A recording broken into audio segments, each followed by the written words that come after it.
মুহাম্মদুর রাসূলুল্লাহ সাল্লাল্লাহু আলাইহি ওয়াসাল্লামকে একজনে জিজ্ঞেস করেছেন, হুজুর আপনি নবী হইলেন কবে? রাসূল বলেছেন, কুনতু নাবিয়্যান ওয়াল আদামু বাইনাল মা'i ওয়াত তিন। আমি তখনও নবী ছিলাম যখন আদম আলাইহিস সালাম পানি আর মাটিতে মিশ্রিত অবস্থায় ছিল। জিবরাইল আমিন এসে একদিন রাসূলকে জিজ্ঞেস করতেছেন, হুজুর আপনার বয়স কত? রাসূলুল্লাহ সাল্লাল্লাহু আলাইহি ওয়াসাল্লাম জিবরাইলকে জিজ্ঞেস করতেছে, জিবরাইল আমার বয়স পরে বলবো, আগে বলো তোমার বয়স কত? আগে বলো তোমার বয়স কত? জিবরাইল আমিন, হুজুর আমার ডেট অফ বার্থ জানা নাই। বুঝেন নাই? ডেট অফ বার্থ আমার জানা নাই, তবে একটা ঘটনা যদি আপনার কাছে বলি, এটা দিয়ে হিসাব করে আপনি আমার বয়স কত এটা বের করতে পারবেন। আপনারা কাহিল হয়ে গেছেন না? কথা শুনতেছেন?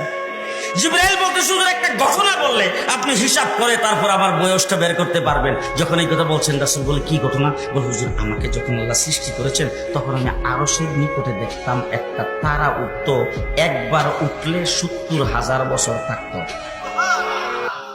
কয় বছর? ৭০,০০০ বছর। এরপরে যখন অস্ত যাইতো ৭০,০০০ বছর পর্যন্ত চলে যেত, আবার যখন উঠতো ৭০,০০০ বছর থাকতো। একবার উঠলে ৭০,০০০, অস্ত গেলে ৭০,০০০। এইভাবে তারাটা উঠতে আর অস্ত যাইতে আমি ৭২,০০০ বার দেখছি।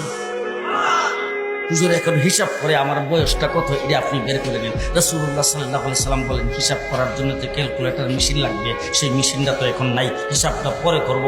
আগে বলো দেখি তারাটার নাম কি, কোথায় থেকে আসতো, এটার পরিচয় কি? জিবরাইল আমিন বলেন, হুজুর এই সম্পর্কে আমি কিছুই জানি না। আল্লাহর নবী বলেন, আমার কাছ থেকে জেনে নাও, যে তারাটারে তুমি উঠতে দেখতা, অস্ত যাইতে দেখতা, সেই তারাটাই ছিলাম আমি। এখন তুমি হিসাব করে বের করো আমার বয়স কত।